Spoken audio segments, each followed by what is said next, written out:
Considered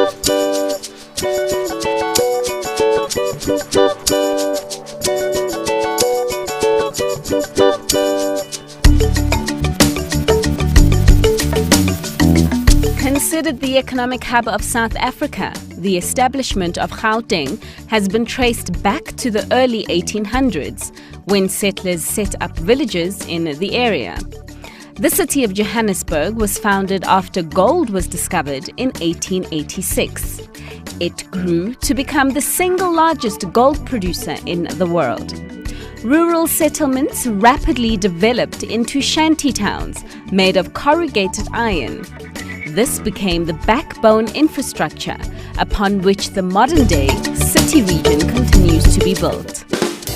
Teboho Mafodi runs a construction and property development company called the TM Group. Having grown up in a township, his is a story of humble beginnings. I've been doing this since from 2010, 2011. But it started off in the media and IT space. But I've always been fascinated by building and structure, so eventually decided to take a bull by its horns. I grew up in the dusty streets of Whiteville, Benoni. I went to a black primary school, a black high school. I remember at some point I couldn't even construct a sentence in English. So it was challenging because it was a poverty-stricken background. So growing up and not having a home in a shack, I wanted to be in a position to give people homes and lovable living spaces. So that's how I got to be in this business. So one had to drop out of high school because of poverty at home and actually go to night school and work during the course of the day to try and empower themselves. I did finish school and eventually got the opportunity to be discovered by the former president, Teboho, who actually sent me to varsity to go do information communications technology, because that's the space that I originally come from. I taught myself computers from home. So that's how I actually became fascinated by technology. But now it's a question of how to bring technology onto the construction space, onto the property space. That's why the kind of properties that we do today. Although he has a number of running projects now, Teboho says that building the TM Group was not easy.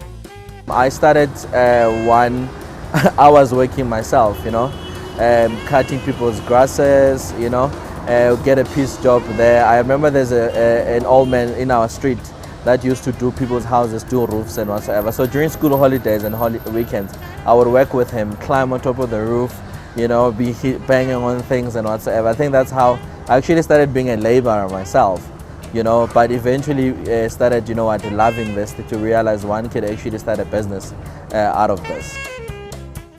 Right now, the construction projects that we have, we're building a Kulisa Skills Center in Vosloorus for the city of Ekurhuleni. It's a training center for the community where people can come, learn skills for welding, for bricklaying and other things. And we're building properties, block of flats like the one that I'm standing behind. But this one, we're doing projects like this where we're using shipping containers that we're converting them into workable living spaces.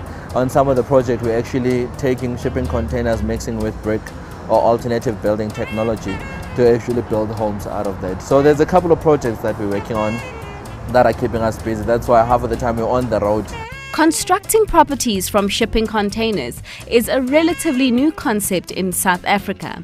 Teboho saw the gap and took the opportunity. I spent 6 months of last year in the States, traveling between the UK, New York and California to actually see people's homes and projects that are done. And in the UK, there's actually an entire shopping center.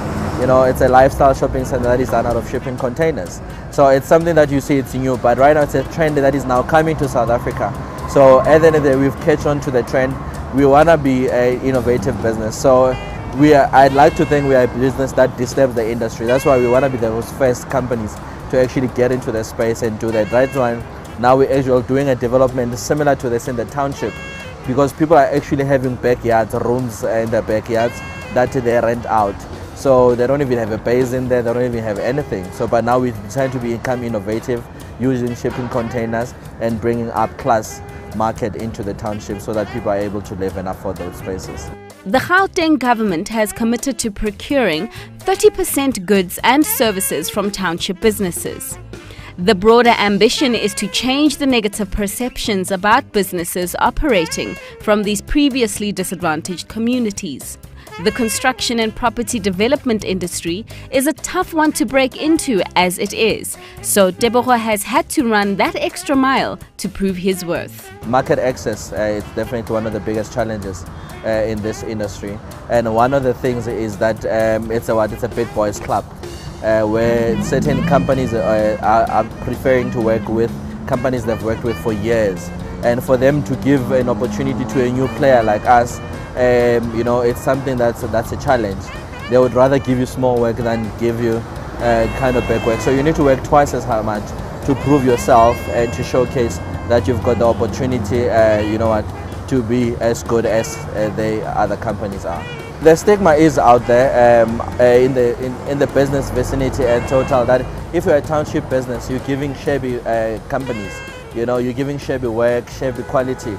I mean, you realize the big projects like this, they're outsourced to small companies like us, strange enough. You think it's done by a big company, but the big company just got the work and the small company does the execution. Guess who those people are? People in the township. Afterwards, after all these people have worked here, they go to Texas, they go into the township. So people tend to think there's no skills, and those where the skills originate, that's where the skills come from. It's a difficult industry to access, but I mean through hard work and persistence, you're able to actually have a footing. We're fortunate that through persistence is where we now have a footing and we're trying to grow it. The highlight for me is knowing that there's people that are dependent on us to put food on the table. I love this industry because we're able to create jobs. I mean, right now we've employed over 170 people in total, only to find out because of us, those people are able to put food on the table, they're able to send their kids to school, they're able to do a lot of exciting things. For me, it's that highlight, knowing that somebody is able to provide because of you. I think for me, it's one of the biggest achievements than any other achievements that we've had. What I'd like to see ourselves in 5 years to be one of the biggest property developers in the country, with fronting the African continent, because Africa is open for business. So once that these days I've been traveling extensively, Africa is growing infrastructurally. I want to be one of those companies that are able to influence those countries to actually improve infrastructure and have innovative projects like the one we have behind us. That's definitely my dream. The advice that I'd give to other entrepreneurs out there that are in the township specifically, the measure of a man is not how many times you fall, but it's whenever you fall, how many times do you get up, dust yourself and try again. You need to dream and let that dream shine and let it be the one that, makes you wake up in the morning and go chase it. I had a dream. I didn't have money, I didn't have network, I didn't have access, but I managed to make a success of myself and I'm still working hard for it. So if I can do it, they can definitely do it.